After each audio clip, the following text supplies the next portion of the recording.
Welcome to the Veterans History Project. I'm United States Representative Kathy Castor. My congressional office and I have organized the Veterans History Project to capture oral histories of veterans from the Tampa Bay area and to ensure that we memorialize the stories of the greatest generation and beyond. These stories of honor, service, and sacrifice will be preserved in the Library of Congress for generations to come. If you know a veteran whose story should be told, please contact my office. Now join me in saluting another proud veteran from our Tampa Bay community. And to all veterans, thank you for your service and sacrifice.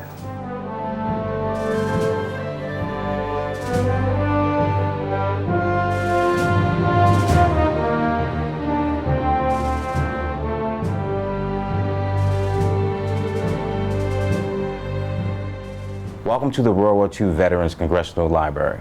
My name is Vito Sheely. And I'm Michael Seeley. And today we are here with Mr. Emanuel P. Johnson. Thank you for being here today, Mr. Johnson. You're quite welcome. It's a pleasure to be here. Mr. Johnson, we're going to ask you some questions about your experience in World War II, and then we're going to want to ask you some things about you, your personal life, and who you are. Mr. Johnson, where were you born? Born October the 14th, 1921, in Marianna, Florida. Okay. That's my hometown. And what were the name of your parents and what were their occupations? My grandfather was a former slave. He was picked up at 8 years old and went on to become the first African-American or black lawyer in Jackson County. His name was Armstrong Purdy. That was a name that he took. His slave name was Wardell. After he began to soldier, first there were the slaves, the Seminole Indians, the Civil War, and the white man. The war had ended, and at that particular time, what they called was the Battle of Marianna.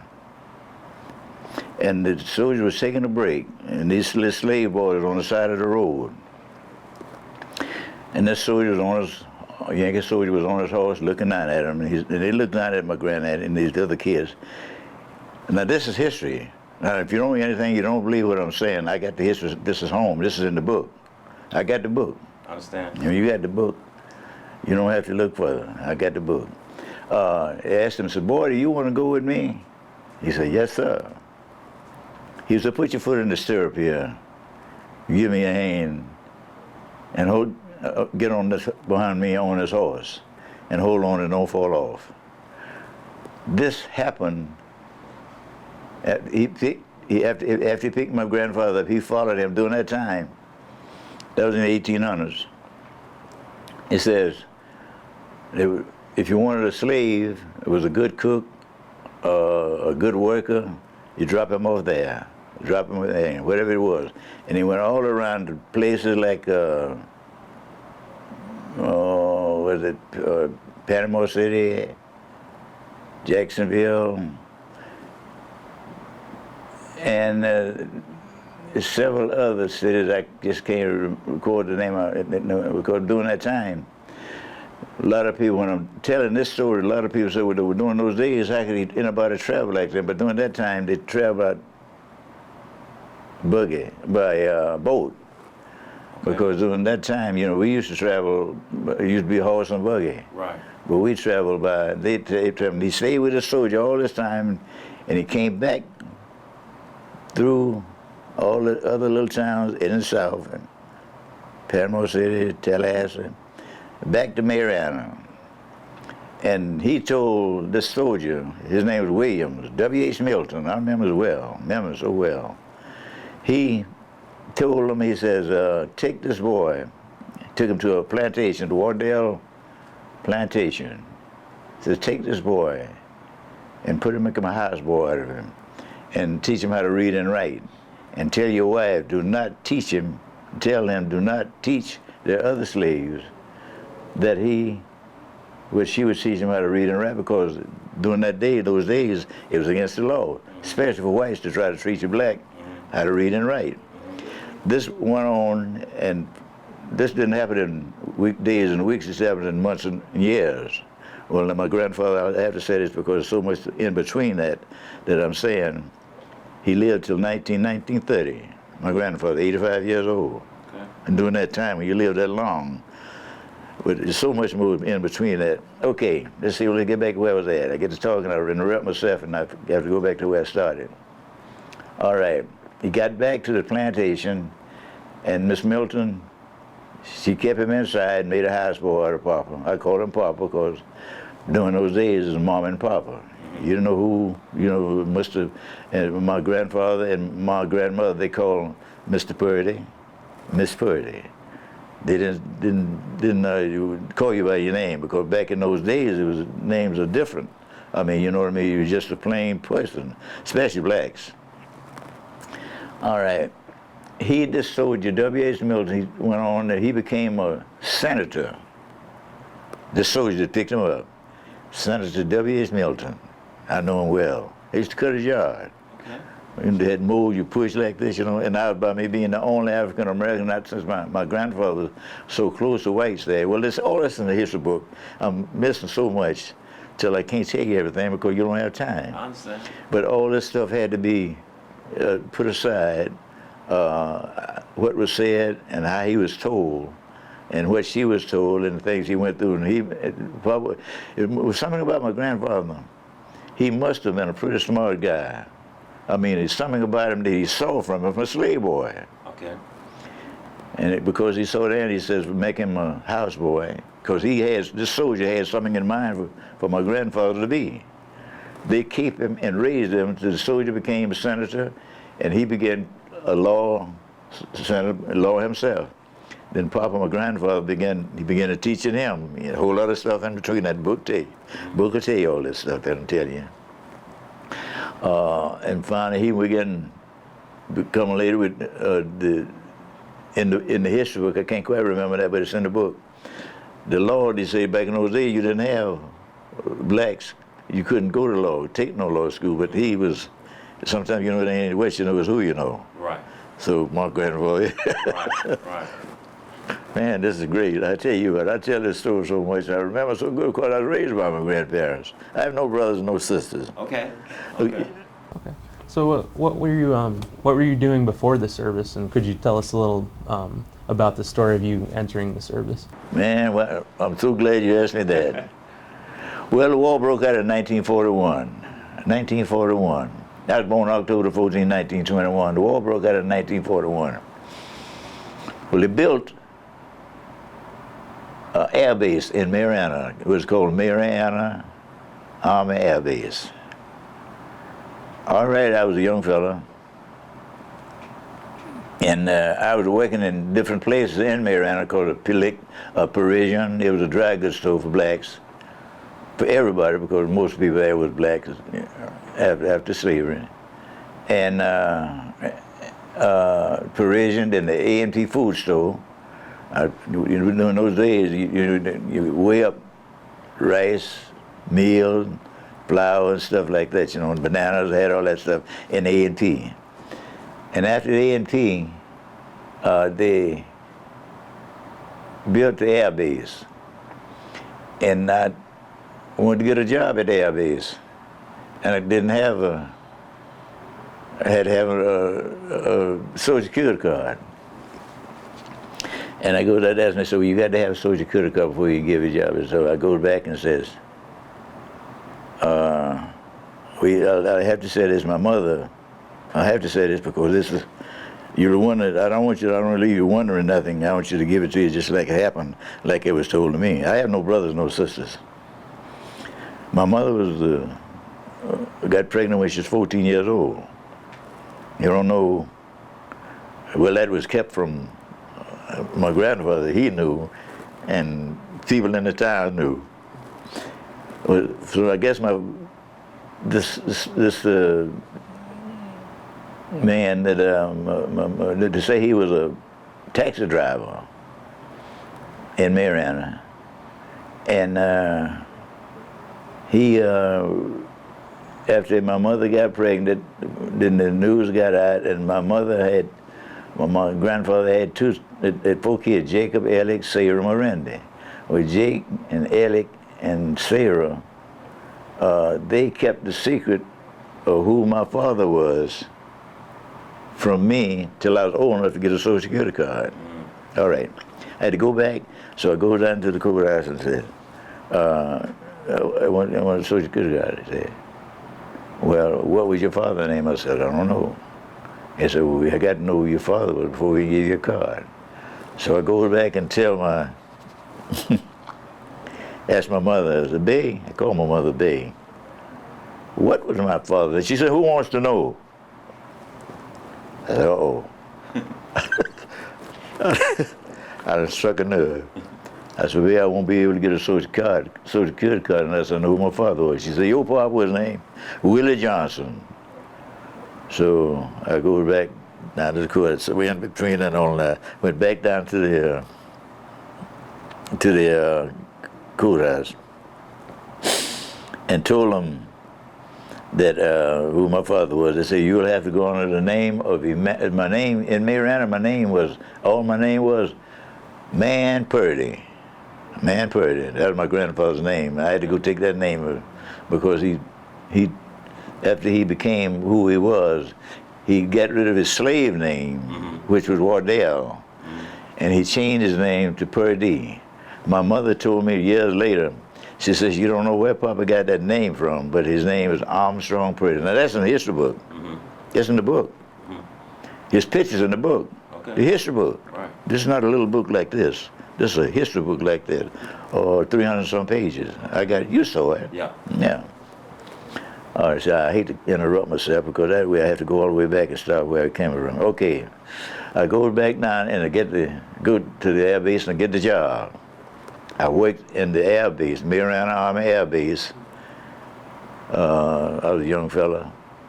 For 2 years, I was too young to be drafted. Right. I worked at the air base for 2 years until I got old enough to be drafted. And I was drafted.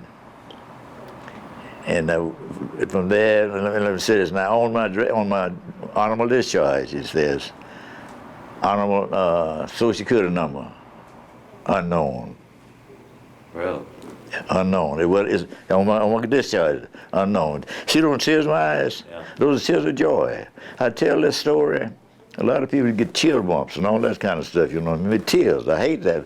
Little fella out at the barber shop telling the story, talking. And this little fella, he says, Mr. Mannion, why are you crying? I said, young man, those are tears of joy. And because everything that's happened to me has been so good. The 94 years that I've lived have been so good to me, it's unbelievable. I've never seen the backside of a jail. Never had no runner with the law riding or walking. Young or old, black or white, all of them. Never had no downtown in Tampa. You can go down there and get my record, and you will find nothing there, Emanuel P. Johnson, but he lived in Progress Village. Honorary mayor and a historian of Progress Village. That's there. Come out there and see. If you don't believe me, I can show it to you. It's there. It's written. So you can write about history, you can read about history. But when you lived history, you can talk about it. And I have lived the history of my life from Marianna to Germany, from Germany back to Marianna to Tampa, and Tampa to Progress Village. That's where I am today, in Progress Village. So you voluntarily enlisted then? Pardon me? You voluntarily enlisted then? What happened was, back in those days, you know, most people was walking, but we, at a 50-acre farm outside of Marianna, at what they call the old bump nose road, and where other people had to walk, we had this 50 acres with, I think we had a couple of cows, a couple of mules, and a horse. And the horse was named Dexter. I used to throw a croaker sack on Dexter when I wanted to ride him and go further than, you know, from the country back to Marianna, which was about 3 miles out. Throw a croaker sack on him and head him towards Marianna. That's all I had to do. And Dexter, it kept as long as I could remember. Dexter was my horse, and it just was so much, and it was just so. And my grandmother, she would be the way she visited people. See, like you have a neighbor next door, or you live here, your house is next door here. House next door there. Back in those days, there was a farm here, a farm there. Half a mile further down, another farm, and you only get to those places by walking. Okay. You see, you walk with my grandmother. She'd ride, and we were riding in the buggy, you know. But the buggy was, let's see, black and red. The buggy was black and red with Dexter. He was just an ordinary horse. Okay. Yeah, ordinary horse. Okay. And listen, let me tell you what. Let me say this. Back home, back in those days, I asked friends of mine, we knew the war had broke out, and it was jumping then. It started in the morning, and it had been jumping back and later on. They was talking about we had to go to war. And friends of mine, you know, in school, I went to school in Marianna, you know, Gilmore's Academy. That was the first school I was born. My school, the first black school in Marianna, built was Gilmore's Academy. Okay. Gilmore's Academy. And that's where I went to school, and all buried in my family and my aunts and everybody. They went to school at Gilmore's Academy. Mm-hmm. It was built in 22. I was born in 21. Okay. So much has happened. All this didn't happen in days and weeks. I'm 94 years old. And I started out, I was so familiar with the whites. I babysit for the rich white people in Marianna. I babysit for them. Henry Shriver, James Rolak, all those guys, while the people was having meetings, I babysit with the children, the boys, because I was just like anybody else. Didn't see so much more I could say. How people treated me just like I was anybody else. Okay. Didn't make no difference. I was man pretty.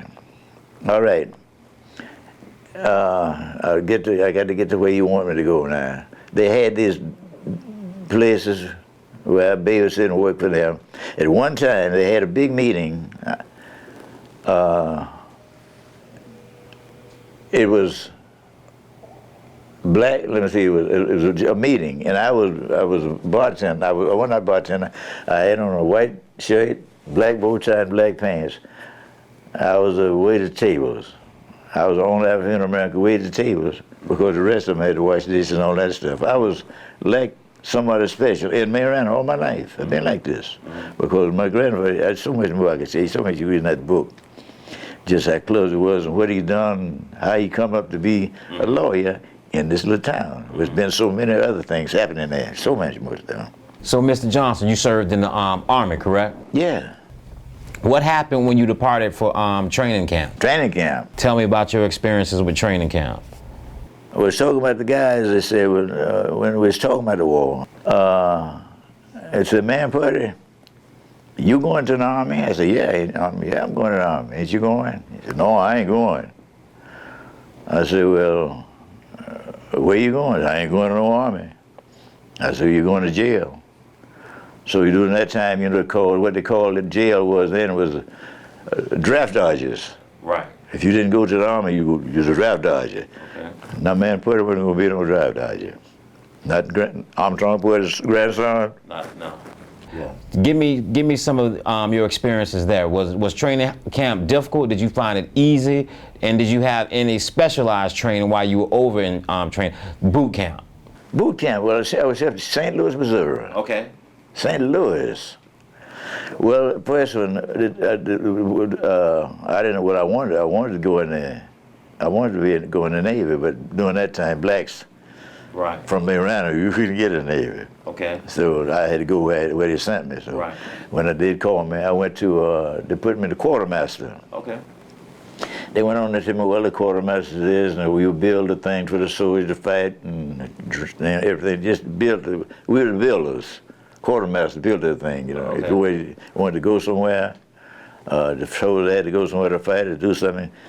Quartermaster, we done been there and paved the way. Okay. We've been there. Well, I thought maybe they might put me, they go put me in the quartermaster. I knew then it'd be hard, it'd be tough. They told me, but the quartermaster was one of the toughest units in the Army, you know, because we built things, made bridges and all that stuff. So I was prepared. I didn't care. Okay. I didn't care when it goes. And they said, when they said you had to go, if you're black and breathing, you had to go. So from St. Louis, I went to St. Louis,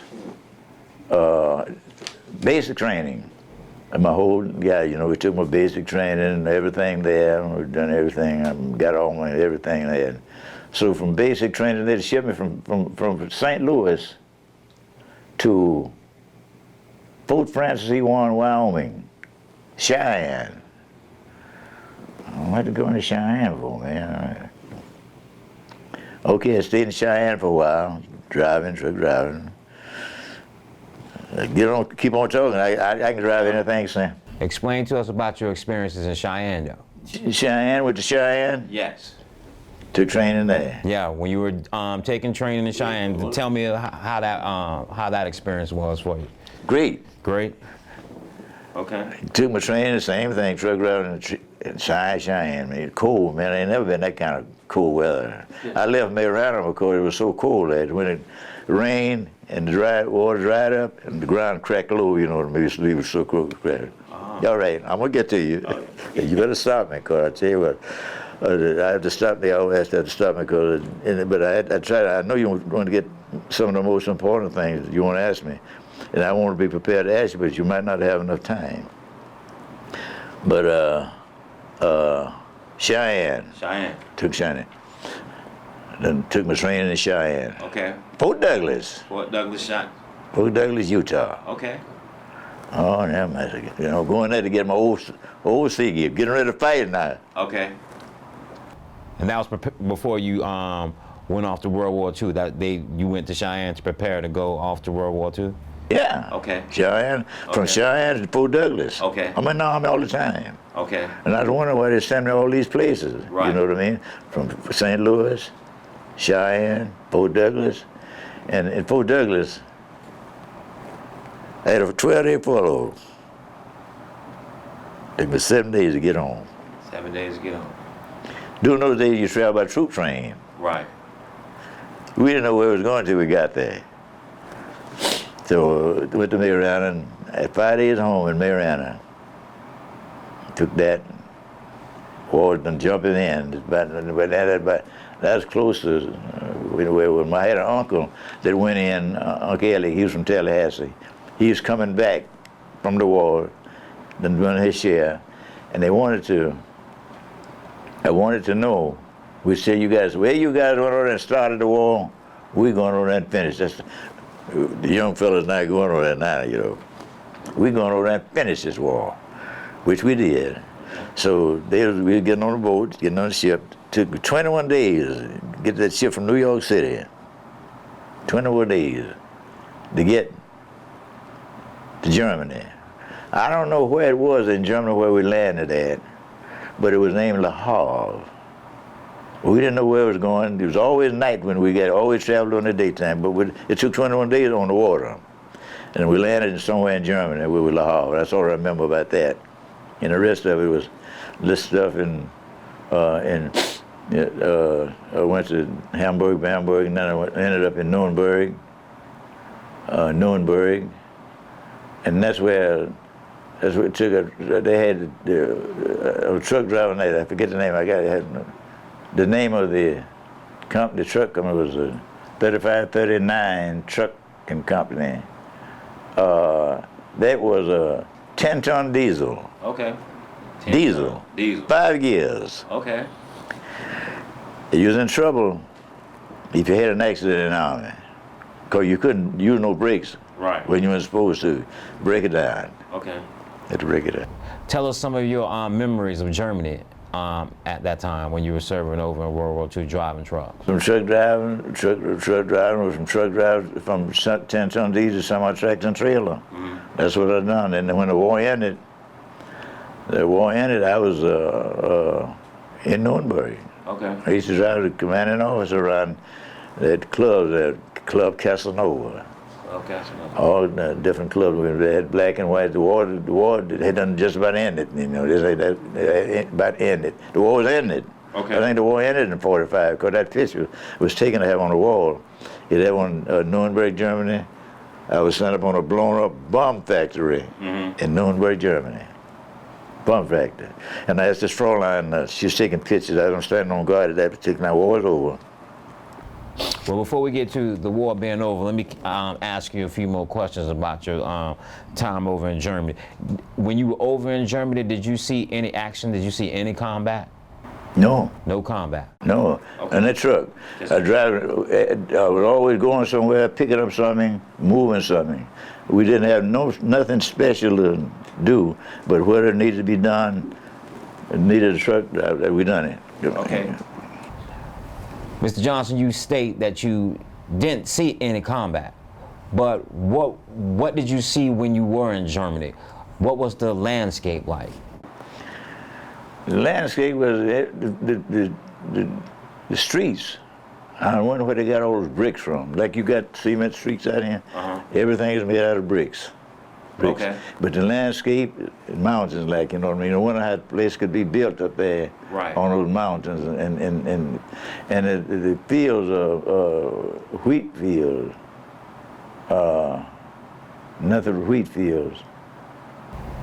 Did you see any destruction during your drives? Did I see the destruction? Yes. Yeah, it was blown up building. Bombs. Yeah, this place where I was, a blown up bomb factory. Okay. Yeah, that and several, a lot of all that. I just saw all the kind of stuff. The war is over. Right. It ended. And I'm ready to come home.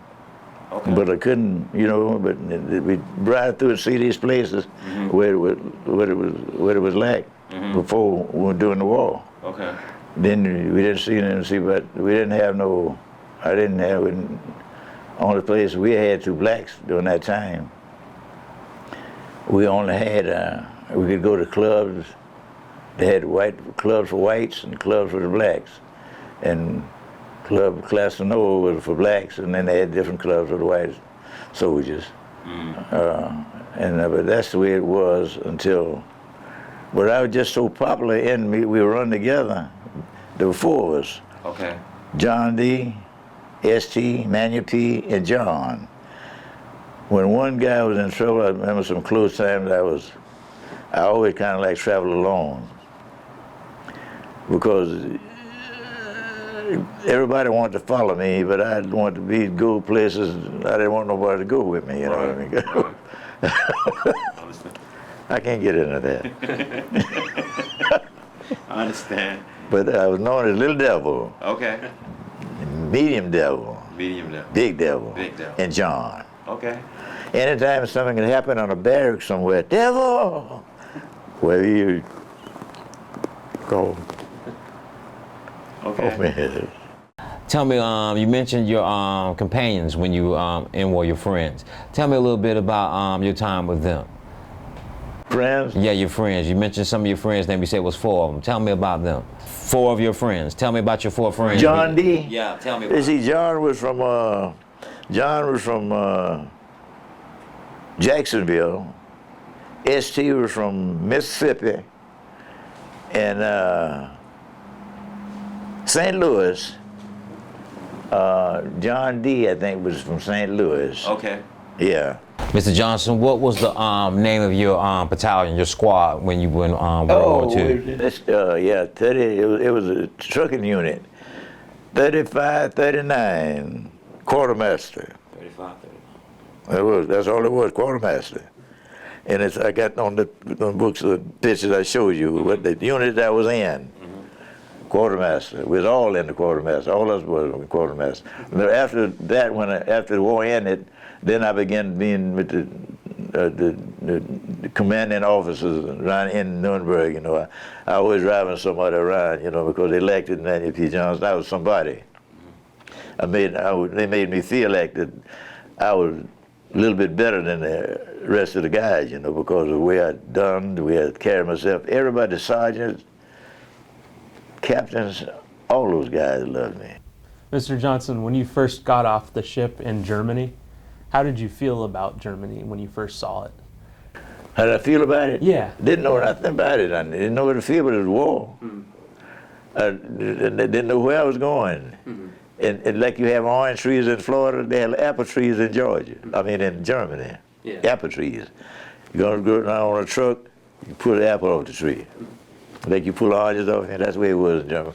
And that after the war, but the rest of it, you know, but the rest of the other time was I was hauling stuff moving things, moving people, bodying people. So much. But like I said, they sent me to Germany. I thought I was going to have to go to war. But they put me in a place where I was just truck driver. And that was truck driving. And I learned how to, all these places to learn how to drive a truck. Like I said, I could drive anything Sam had other than a tank. Because when I got to Germany, they put me in the 10-ton diesel. I like that shifting, big shifting. And the semis, you know what I mean? If you had an accident with driving a semi, you know, you break it down. You know, your brakes, break it down. You didn't never use your brakes and jackknives and all that stuff. Not all that stuff. That's all I was in. I was just a truck driver in Germany doing the war and doing it after the war. That's all I done. I just had an easy job. But the other guys, friends of mine, they had, you know, went to talk about it where the guys told me they wasn't going. Well, I told you that. We ain't going to no army, man. Well, that was a disgrace to me. You ain't going to war? But we ain't got to this yet. Okay. I tell you how we separated. When we found out that I was standing guard on this blown up bomb factory. And I asked this Fraulein if she'd take my picture, and she did. And she said, she asked me, said, do you have any chocolates? So we had some candy chocolate during that time. You know, everybody was hung, young and old, beautiful women, blonde, brunettes, man.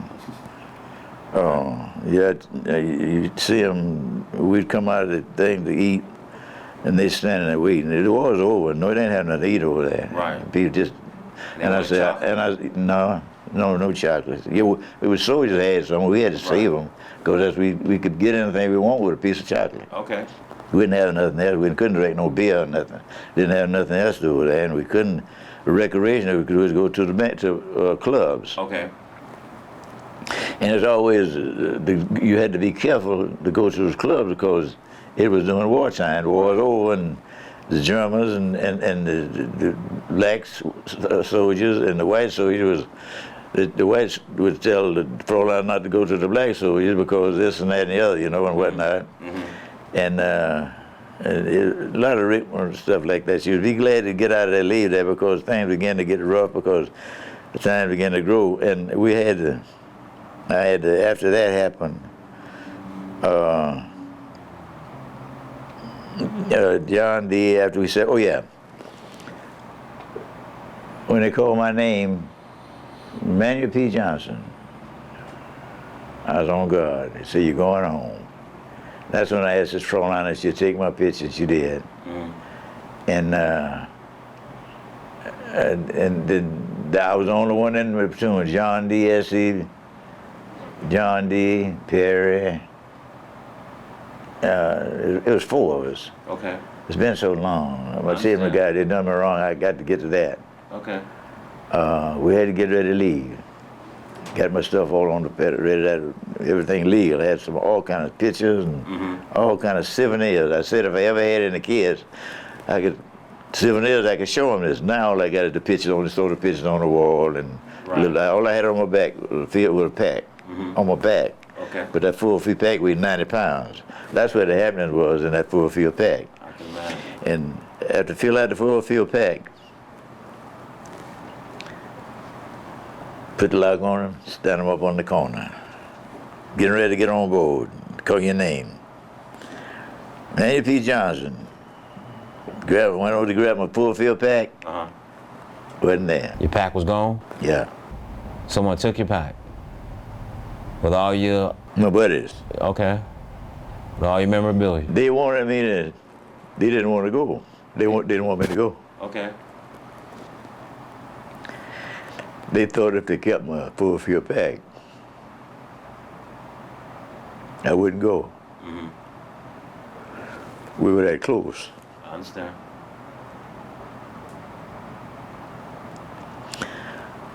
So I had to make a choice. leave my full fee pack and get on board. I got on. Got on board. I got on board. Oh man, that's when it was tears. I can't tell the thing that happened. And that was a long time ago.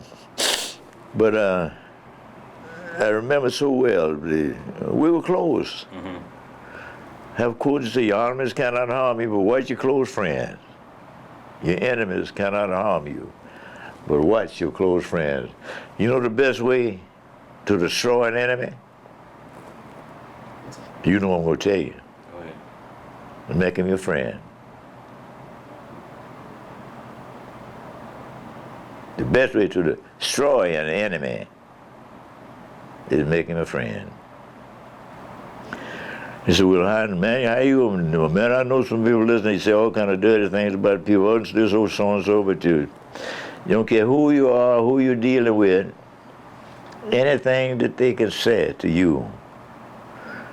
Don't like you, I don't like you because I don't like your looks, I don't like you because of this, but all you got to say some kind of kind word to them. Pleasant. Just like in the Bible it says, pleasant words is like a honeycomb. They give sweetness to the soul, and they're healthy for the body. That's Bible. Now, I'm not a doctor, lawyer, teacher, preacher, but I talk to all of them because in Progress Village, I built the first church in Progress Village, Harris Temple United Methodist Church. My name's on the cornerstone. 14 of us marched in on that church. And told Reverend Dale, he said, one of the days, her name was Idell Jones. She said, Reverend Dale, I thought this was just a little church. I didn't show you the picture, did I? Mm-hmm. You have a picture. I showed you the picture. Yeah, well, that was the church looked like. Did you see the picture of all the fine churches out there? And I got about 4 of them, nice churches, but you didn't have a picture of my church because that was, when we built that church, it was no street lights, no bus service, no post service, no telephones. None of that stuff was there. But we fought for all of that. We'd have meetings every month. As in, I had a Ford. And I had a lot of my company, Devo Paint. That's telling the paint over there. They donated me. I was so popular on my job, Devo Paint. I worked with them for 22 years before I was on the black, worked there. Then they moved over on Kennedy and MacDill. And I got a job there. We moved there, and they donated. They talked about building this community for blacks that was not segregated, but if you were white and had $250 down and $56 a month, if you qualified, you could buy a house in Progress Village. Okay. So that's what you did when you were, well, let me ask you this. First off, how did you return home from the war? How did I return home? Yes.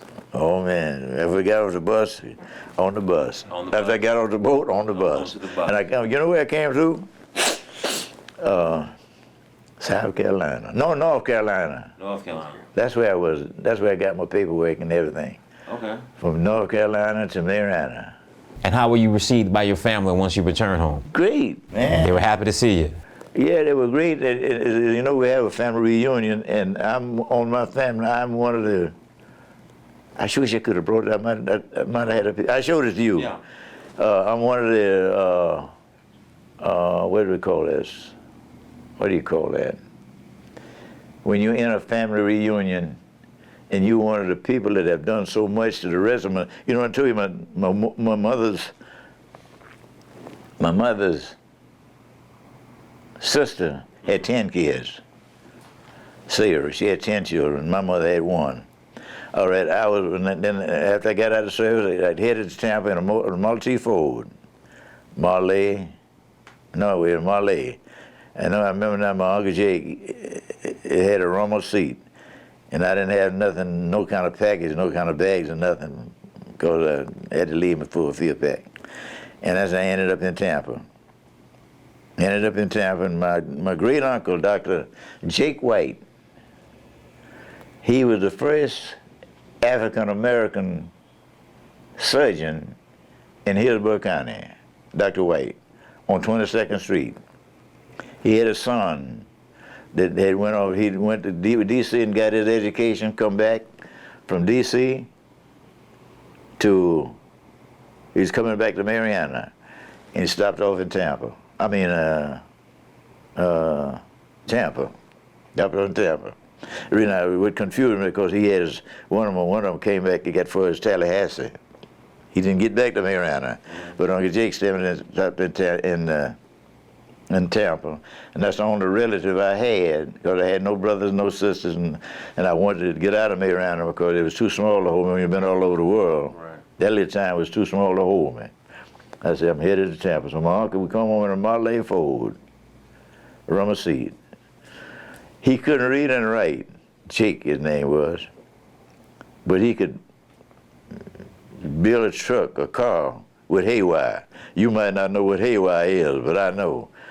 I mean, you could put anything together. Couldn't read and write. He couldn't come to Tampa now. I mean, he'd get lost because he couldn't read and write. We got to Tampa, come to Tampa, put me off, and I ended up in Tampa. That's where I got another family. I had my first wife, Anna V. I had 2 sons. Well, no, I didn't. Time was so bad. No jobs. Had no jobs or nothing to do, man. So I tried to go back into the Army. But they wouldn't accept me because I had 2 sons. Couldn't go back.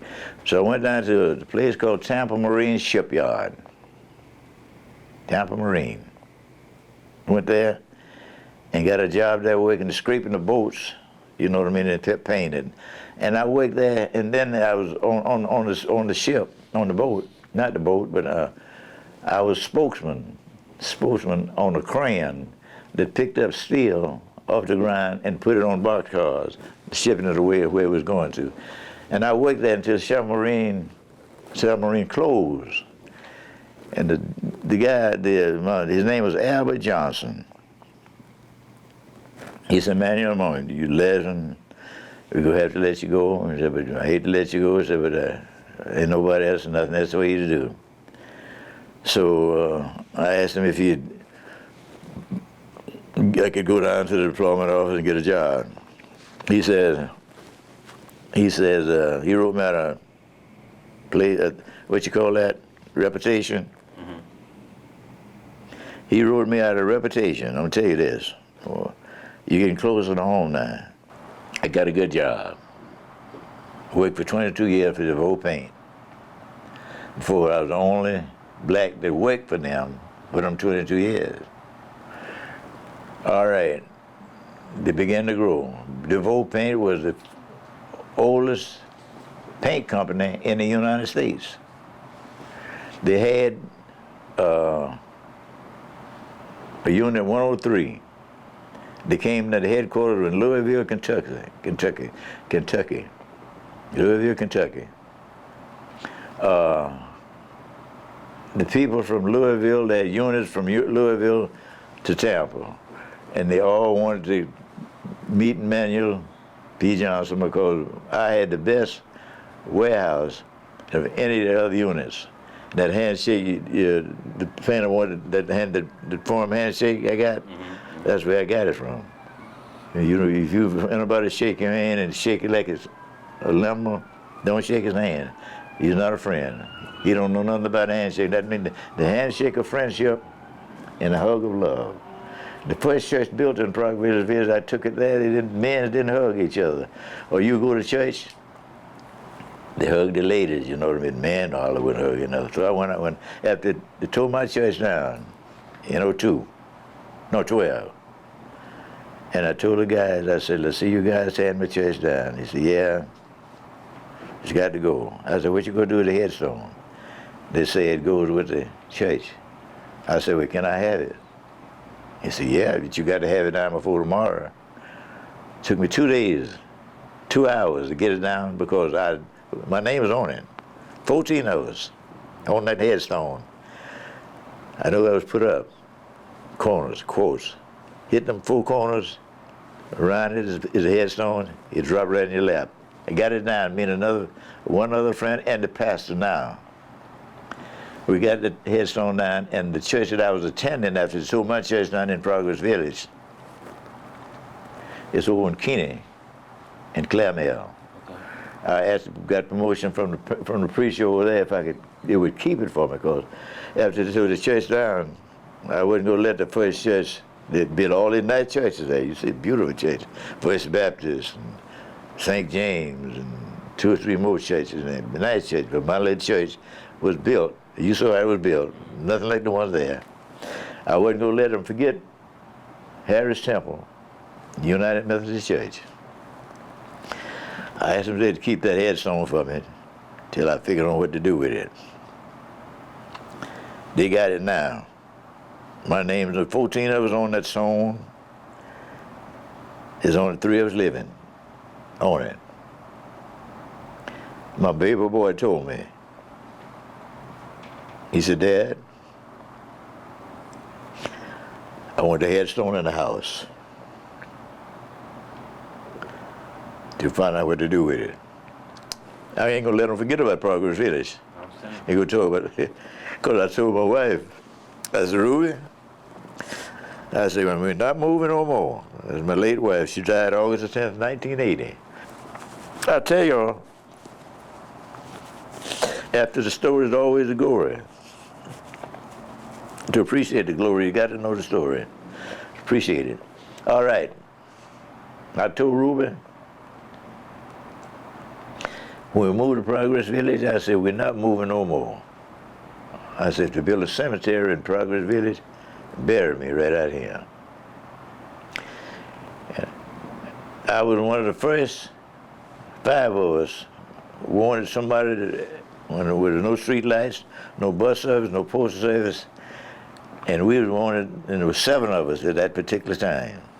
They wanted to, 7 of us, they wanted to be a spokesman for Progress Village.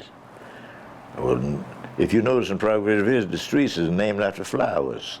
Flowers, plants or something. There wasn't nobody out there big enough, strong enough we could name it after them, so we named the streets after a flower, streets after a flower. All right. Well, I told my kids, all my kids, I have 5 boys and 3 girls. And when I used to tell people that, I'd let them know that none of them was on welfare. I got a job, we educated them all my kids got a college education. Tears again. It's something to be proud of. Tears again. I told my kids, all my children who had property in Marianna that was left behind, they would send them all to college. Manziel and Nate went on to become in the movies. Manziel, he went to California also, got his job, he got a job. And they all would come to Tampa and come to Progress Village because they all went to school in Progress. I mean, came out there during this time because their mother moved when they was about 8 years old. And I mean, she married a soldier and they moved to Germany. And that's where they spent the life after they got old enough. I'd give her support. I gave Mama Emily the support for the kids after me and Anna B separated. I'd give Mama Emily the money and she'd send it to Anna B to Germany. But the support, I didn't know how to, but she was married to a soldier. Anna B was, that's my other wife, first wife. I didn't know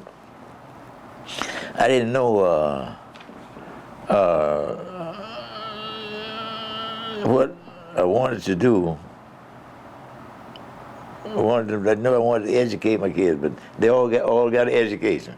Manziel and Nathaniel, both of them. Nathaniel went to movie stars, and Manziel got a good job. He's in insurance in California. And then I'm back down to Progress Village now, back home. Then I met Ruby, my late wife, and we started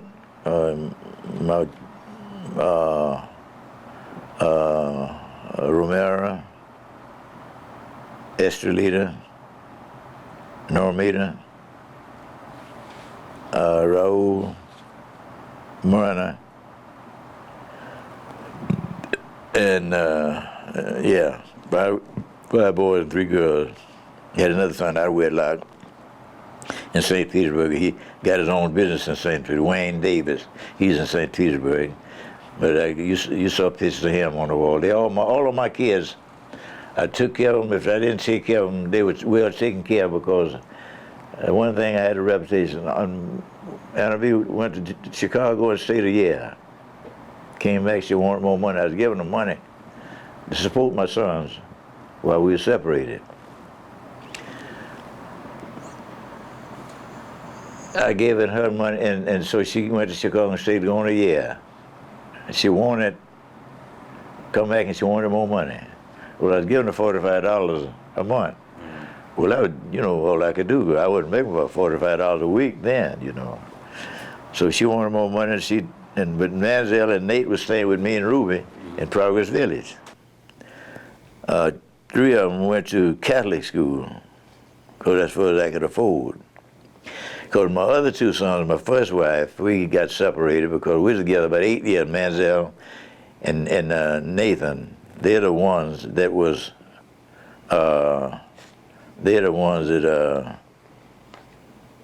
my first 2 sons. After we couldn't get along, we separated. Then I began, and then I got the job. I'd already got a job at DeVoe Paint. Got the job at DeVoe Paint. And I worked there, DeVoe, for 35 years. My mother wanted me to be a doctor, like my Uncle Jake in Tampa. See, I was raised by my grandparents. I had no brothers, no sisters. After my father left town, he would have been 100 years old. He'd be 200 years old now if he was living. My daddy, never seen him, don't know what he looked like. I don't know what he happened, but he must have been a pretty good guy, because they said an apple don't fall too far from the tree. So my mother was a seamstress, an excellent cook, and she had a job working for Dr. Balls, Lynn Marianna, and she got to cook for them, for Dr. Balls. See, I had to go back. All this stuff reminded me. Long I talk, it runs across my mind. It reminded me of something that I had to talk about. I had so much to happen to me, so many good things. Everything was good things. All right. My mother made clothes in Marianna. This is in the book. She sewed so good, she sold clothes. She'd make suits, jack coats, and clothes for people, blacks, and give it to them.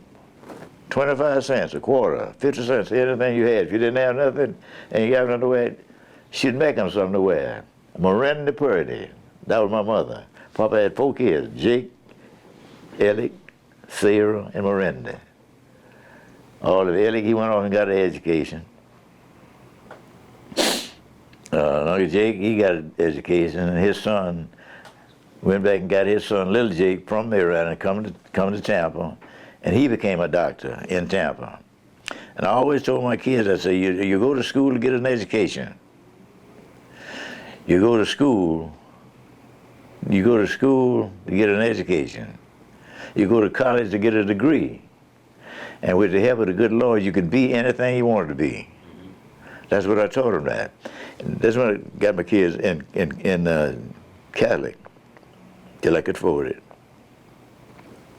Brought them out to regular school in Progress Village. And they could teach the kids in Progress Village, They were so far ahead of them. They were so far ahead of them in those days back then. So they went on, and I became on, after I got Progress Village, came out, passed my test. The money that I bought in the home with, I saved it when we wouldn't get but $50 a month back in my days. No, man. Well, didn't throw it no money. I sent all my money back to my mother. She took them because I had a son, but he was out of wedlock. But his mother went to New York and left Marianna. All right, I go back to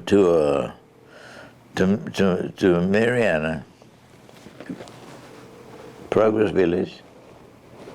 Uncle Jake, my Dr. White.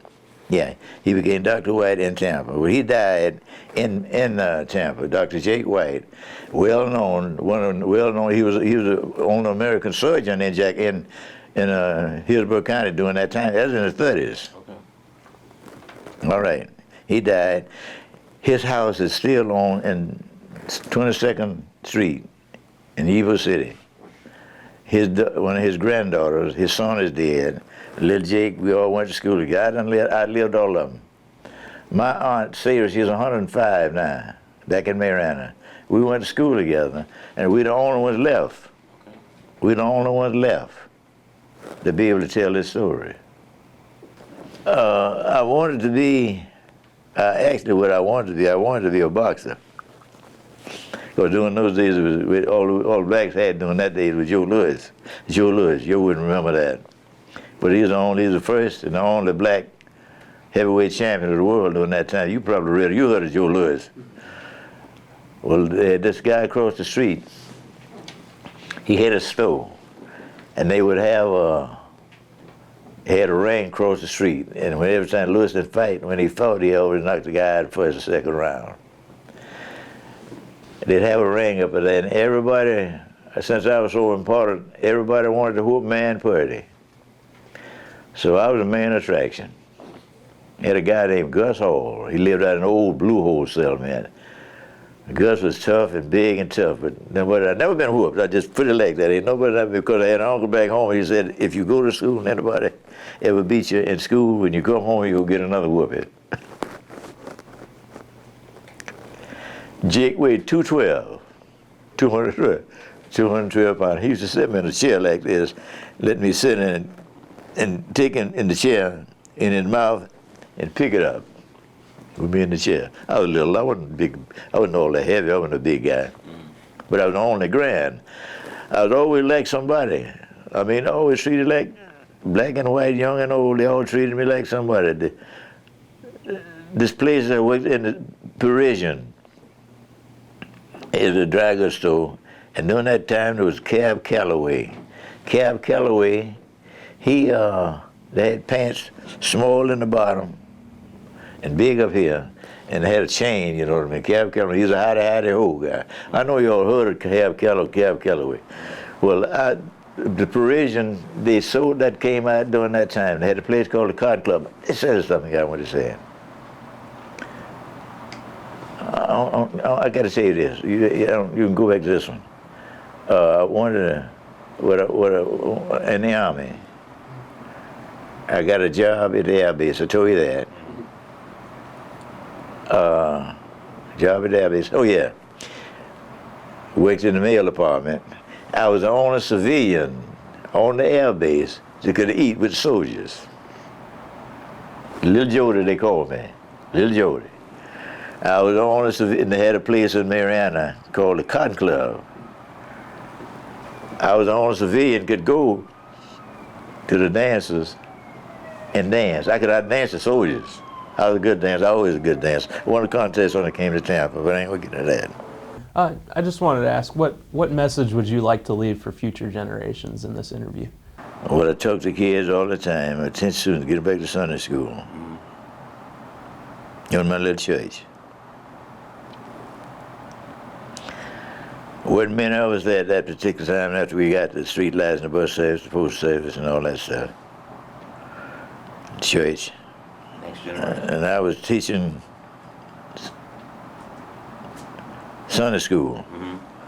And I teach Sunday school every Sunday. Mm-hmm. Reverend Dale, he said, let Brother Johnson, let somebody else teach Sunday school, let Brother Johnson have a rest. All right. It took me off for a while, and the kids want Mr. Emanuel teach Sunday school. What I done, I took a quote out the Bible, quotes out the Bible, and compared the quotes of my life. Tell the kids, you get an education. Education, you call them. I tell any kids, anybody, and I tell the guys, they all get an education because my grandfather was a lawyer. He got an education. They wanted me to get an education. And I want all of them to get an education in life, because life is a journey, not a destination. The life that you the life that you live. I had a quote that said, I just want to tell the kids, I tell them this one, when they wanted to listen to me. I said, from a long road, not every stone can be seen. There be pitfalls, brick walls, trials, and tribulations in life. You get the, he said, a little fellow asked me, said, Mr. Emanuel, what road do I have to be on to miss all them stones and trials and tribulations you're talking about? I said, young man, you're already on it. You're on the road of life. You'll be on that road as long as you live. Long road of life. Because life is a journey, not a destination. Get that education, because 4 things I tell I want to say, any man, the Bible says that a man can live over 2 things, 3 things. People say, oh, you can't do that. Well, I know you, I'm going to tell you, but I know he didn't let me know that he didn't give me the excuse now, the end of the story. There was a song I remember a long time ago where the song is ended, but the melody lingers on. This will be listening, all this echo, what I'm telling y'all now. You will be talking about, somebody will be talking about a hope. I've been trying to get them to tell this story in Progress Village, but they don't know it. They wasn't there. They didn't live it. And when I tell them now, they can't believe it because they don't. If they wasn't in it, and they'd give me more credit than they get. They wasn't in it, and they don't say, we don't let him get all that credit. Can't let him do that. You don't let him do that. Okay, I'm figuring it out. I'm trying to, but I'm going to get back to what you said. I want to tell those kids. I want to tell them, I'm going to give them the famous 5, I call it. Wisdom, knowledge, attitude, personality, and common sense. Those 5 things you're born with. Wisdom said, well, Mr. Emanuel, what is wisdom? What is, you talking about wisdom? The books of wisdom is a fountain of life to one who has it. Knowledge and wisdom goes hand in hand in life. Knowledge says, total knowledge to wisdom. So look ain't bad. You're a pretty smart guy. I mean, I'm just saying it like, like it would be just like I would talk, like you, a buddy of yours, and like me. Everybody wants to be like me. All my quotes is made based on my life, but it's put in ways that I tell it to tell anybody it sounds good. Okay. Wisdom, knowledge, wisdom told, knowledge hooked up with wisdom. He says, I'm going to, all right, old man, you seem to know everything. I'm going to hang with you. It's all right. You got to follow the rules and regulations. He says, well, all right. So knowledge hung with wisdom for 2 or 3 days, and wisdom asked him a question. Asked him what he told him before. He said, well, man, I got all that stuff you told me. I can't remember all that stuff. He said, well, you left to hang on the side. That's knowledge. So knowledge and wisdom, let's read that. I put that there now. But in the book, bigger words, you can put a big term that goes hand in hand in life. You can make bigger words from it, because I'm not an educated man. I'm not an educated man. I got a little bit of education. I went to school. My mother wanted me to be one, but I didn't make it. Sam said, man, I got a job for you. You go join the army, because I got a war coming. I won't get into that now. Let's see, now where was that? It still runs through my mind. Here, hand in hand. Knowledge, okay. Attitude, personality, and common sense. Attitude, you got 2. A good and a bad. Personality, you got 2. A good and a bad. The problem is, you got to know, you don't know when, where, and how to use them. You go and say, you meet somebody, say, man, I don't like you. You so you should say, well, look at man, I understand you're a pretty nice guy. I'd like to hang with you. All right? Have a good attitude. The guy, he's about, like I told you how to destroy an enemy. Say a kind word to him, make him a friend. I got so many friends in Progress Village that I've done so much. I got things on my wall like that, just like you got up there. But I had more till the tornado came through last year and destroyed some of them on my wall, And kids, if you want the educations, if you get that education and know when, where, and how to use them, you'll be able to make it in life. Because common sense is something that you use when you feel like you want to do something. You says, no, I don't believe I can do this. The one thing I can remember saying, you never say something that you cannot do. Don't ever, my grandfather used to say, man, go out there and get that log and that something, bring it in the house and put it. I said, Papa, I can't do that. That's too heavy. He said, man, don't ever say you can't do something. He said, until you try it. And it rings a bell to me right now. I'm thinking about that right now. My life. Now. I teach my kids the same thing. All right. Attitude, personality, common sense. So when you got those 5 and down pat, you don't have to worry about anything else. So you got to know, your problem is you got to know when, where, why, and how to use them. Attitude, personality, common sense, wisdom, knowledge. That's him. That's 5 of them. Yeah. That's what I tell my kids. I tell all young people that. Tell them that if you get your education, it's one of the most important things in life. Education is something that you cannot take education away from you. Once you get it, you can't take that. In this history book I was telling you about of my grandfather, it tells you what he went through with people, different people, and what he had to go through to become a lawyer, a black lawyer, in Jackson County in the 1800s. See, Marianna was a little city, bigger city. It was more like a little town. As a matter of fact, it was county, Jackson County, Marianna, Florida, Jackson County. And everything around Marianna is little towns. Everybody coming from the country come to Gilmore's Academy. And the girls I used to go to school, when I went to school, I didn't know the school on the first day. And I was so popular in school, it was upstairs. I always stopped. I didn't up in the room going into see the girls on the side of that's man putty. But I never was in no action at all. It's on my discharge. I didn't have no medals or nothing like that. But the medals that I had about 4 or 5. But it was in my full field bag. What kind of things did you transport in your truck? Anything that you had to transport. Anything? No, I started to bring my discharge. It tells you what I've done before and after it. It tells you what I've done in there, how I got the job, where I worked in Marianna Army. It got all that.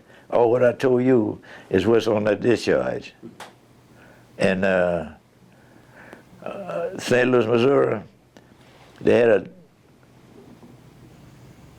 a shooting. I had a fire. I went AWOL. Full field pack on my back.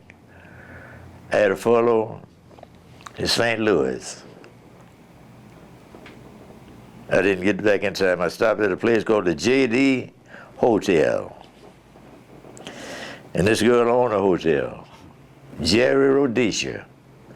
Damn, I'll never forget that name. I couldn't get away to town to get back to the base.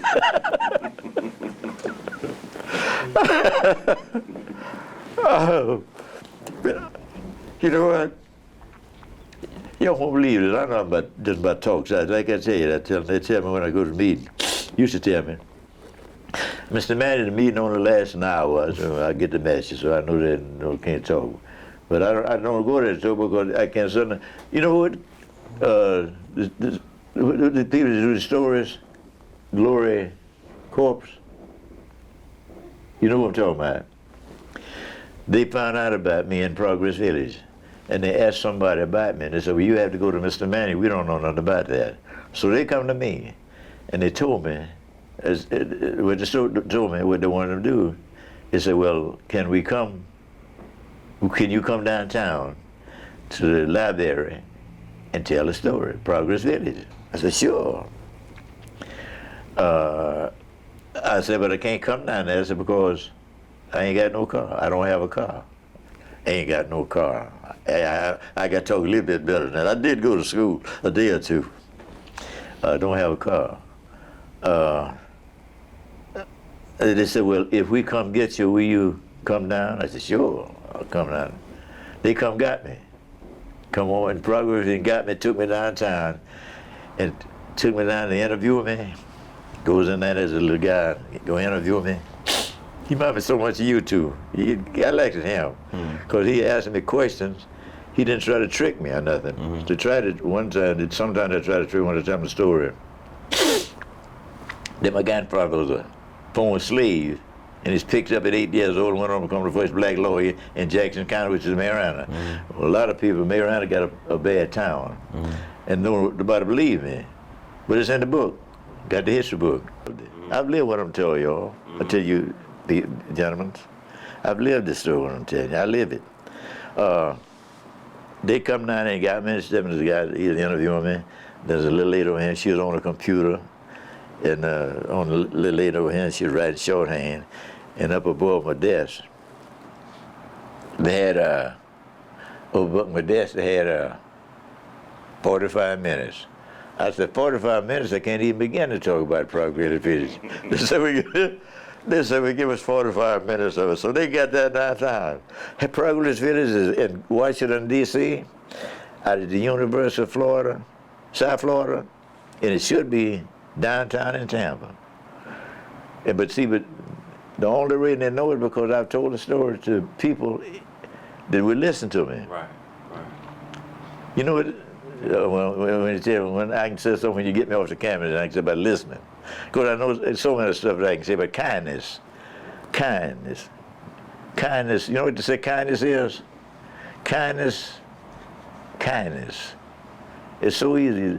Kindness can be, yeah, it is. Kindness is the noblest weapon to conquer with. Mr. Johnson, thank you for interviewing with us today and coming in. We really appreciate your service and you taking the time out to speak with us today. It's been a pleasure. And I'd like to compliment you, all of you, for being so nice to me, so kind, for listening. Because they say, you know what?